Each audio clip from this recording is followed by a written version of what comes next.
How to fix Bereal glitch on Android phone. Hello guys, in today's video I'm gonna show you how to fix Bereal glitch on Android phone. First open settings and now scroll down until you find here apps and then click apps again, and here type Bereal and click on it.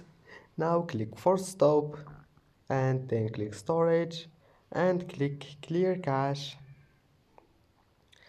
and go back and then click permissions. Now allow all of those permissions here, and that's it. Now just go back and try again, and if that doesn't fix your problem, then just open Play Store and check if there is any update, and then just update your Bereal, and that's it. Don't forget like and don't forget subscribe, and see you in the next video.